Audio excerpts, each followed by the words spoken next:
Olá, me chamo Luciano Alves, sou estudante de teatro à distância pela Universidade de Brasília e vou fazer uma análise da leitura do texto de Prometeu Acorrentado. Esse texto ele tem 1093 versos e foi representado antes de Prometeu Libertado, ao qual a gente só tem alguns fragmentos.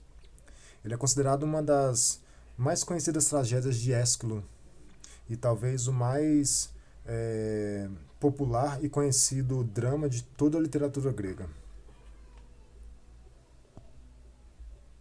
Bom, vou tentar falar alguns aspectos da dramaturgia de espaço, de personagem, dos atos, né? E antes vou concluir, falar da história que se passa na peça e no final vou concluir. Essa é uma imagem de Prometeu e a história se passa no Lar dos Deuses, né? Na Cidade dos Deuses, onde existe um embate entre Mercúrio e Prometeu, ou Mercúrio e Júpiter. Eles estão lutando pelo cetro e Prometeu foi alertado pela sua mãe, pela Terra, que essa disputa não ia para um caminho legal. E então Prometeu tenta alertar os titãs dessa condição, mas os titãs não perdem sua arrogância pelo poder e Prometeu desiste disso e começa a apoiar Júpiter. Ele aceita os conselhos de sua mãe de fazer isso. Júpiter ganha o trono e começa a distribuir riquezas entre os deuses, juntar ofertas em troca de apoio às decisões dele. E uma dessas decisões era exterminar todos os homens para construir uma outra raça. E Prometeu é o único que se revolta, que se rebela contra isso. E então Prometeu pega o fogo e divide ele, partilha ele com a humanidade, apresenta o fogo à humanidade. E por causa disso Júpiter se revolta e e tenta aprisionar a liberdade de Prometeu. Ele o coloca em correntes, né, segundo a mitologia, em rochedos, né, para viver a eternidade assim. Vamos aos atos. O ato 1 é a fala de Vulcano com o poder, e nota-se que aqui tem 4 personagens, mas 2 deles têm características dramatúrgicas diferentes, que é as quais eu vou tentar abordar no decorrer. A representação é, de Vulcano e no diálogo com o poder é interessante porque eles não apresentam quem eles estão prendendo, né? E a cada ato vai se trabalhando esses elementos de entrada, de saída, ao qual a gente pode notar e construir um imaginário de espaço, de tempo, de personagens, né? Os personagens vão mudando com esses elementos e as características vão tomando corpo no texto, né? Até a gente conseguir construir a história dentro dessa dramaturgia, né? Das falas. A duração de falas vai mudando com o decorrer, os personagens, os tamanhos dos focos de cada personagem, a mudança de enredo a cada episódio. E isso é muito interessante porque torna o texto rico, né? Os elementos eles dão uma atividade criativa cheia de possibilidades de encenação. E o que torna o texto de Prometeu Acorrentado um texto épico, ótimo, né? Nesse sentido. No ato 2 é a autoapresentação de Prometeu. Ele era esse cara que estava sendo, durante todo o ato 1, não apresentado, né? Então ele começa a dizer suas mágoas, injustiças em relação a isso, como foi tratado por Júpiter, e faz quase que um monólogo nesse ato, porque é apenas eles que está em cena.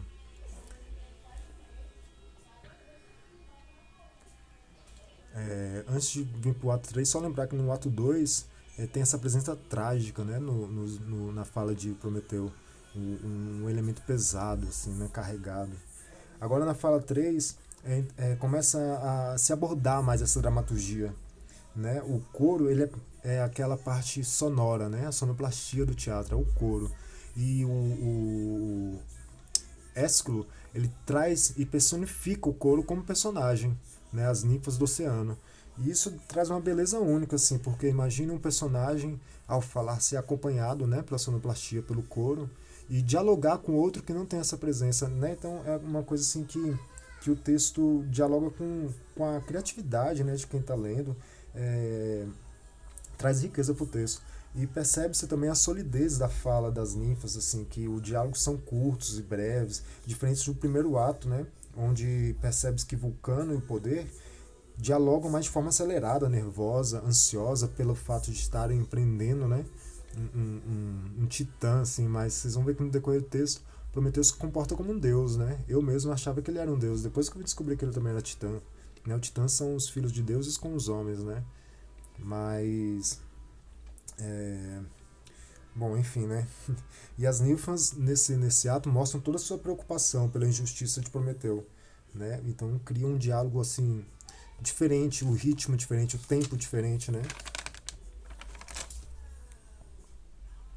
No ato 4, aqui a gente tem vários elementos dramáticos na peça.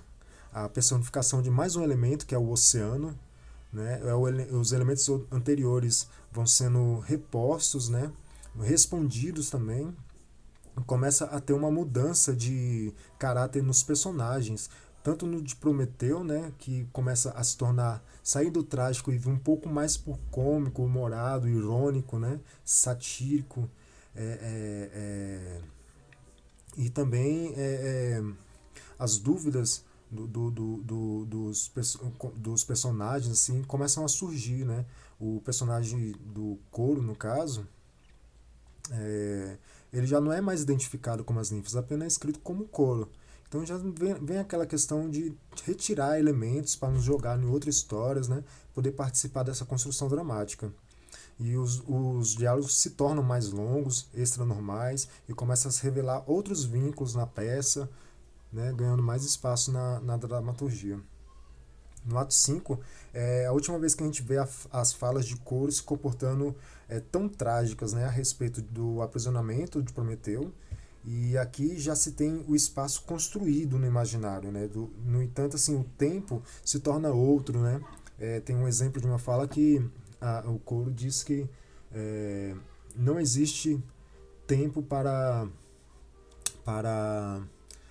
o Júpiter perder esse poder. Então resta a Prometeu apenas esperar, porque isso não vai ocorrer. Então ela já faz uma narrativa de um tempo fora, extra cena, né? Já não é tão presente, já está falando de outras coisas. E essa é a evolução dramática do espaço, dos personagens, a qual eu quero abordar, que torna esse texto tão diferente assim para mim e com certeza para outras pessoas, né? Que são elementos que são bem citados também por outras críticas e análises. A ambiguidade também é muito relevante nesse texto, né? As coisas acontecem de uma forma, em outros atos elas já se comportam de outra. Os personagens que eram de um jeito, em outros já comportam de outra forma, né? Assim como se tem assim na fala de Prometeu, que sai do trágico e começa a tornar cômica, né? E o texto começa a se tornar leve também. No ato 7 aparece um momento mais agitado da peça, que é a entrada de Io em desgraças por causa da sua rebeldia. E aí faz um paralelo entre a rebeldia dela e a de Prometeu, que são parecidas, mas Prometeu é um deus, né? Io não. E, bom, ao mesmo tempo dessa trágica cena, né, a mais pesada, o tom satírico, irônico e cômico de Prometeu ganha corpo, né? Porque passa dele e agora começa a se dialogar entre os personagens, né? A peça toma um outro rumo de emocional. E os personagens começam a entrar nos universos das forças e das farsas, né? A presença narrativa, crítica, reflexiva está toda contida nesse ato. A peça está praticamente desenvolvida e caminhando para seu fim, né? Mas cheia de tramas e elementos e gêneros diferentes que no começo da peça ninguém suspeitaria que existiria, né?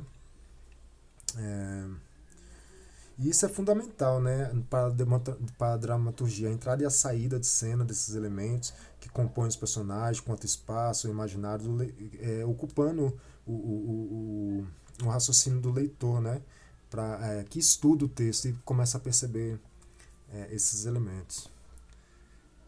Ao fim, né, a gente tem Mercúrio, que é um personagem novo que entra e aparece para poder finalizar a peça, mas antes revela a personagem de Coro, e essa personagem se desmorona, ela fica em ruínas, né? Assim como o leitor também, porque estava sendo enganado por ele, né? E Ésquilo, que é o autor do texto, né?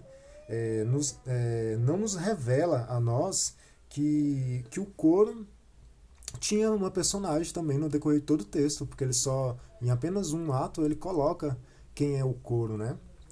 E isso é legal, porque o próprio dramaturgo, né, antes de acabar a peça, se coloca dentro da peça, né? Que genial, né?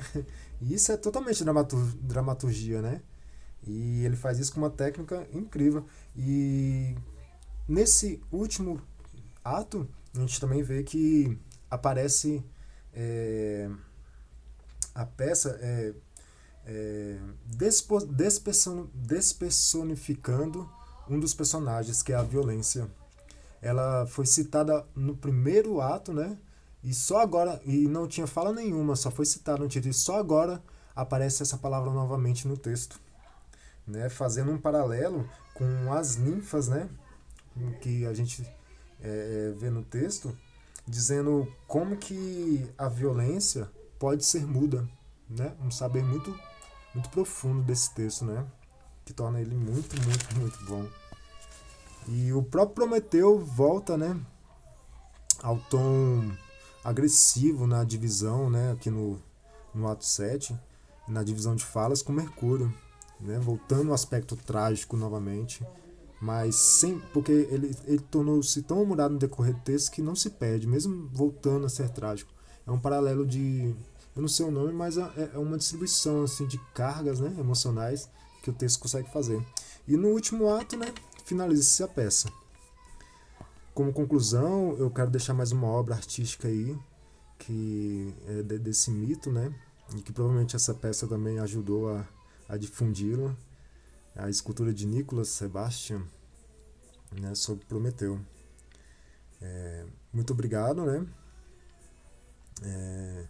E espero que criem entusiasmo também em poder ler essa peça tão genial.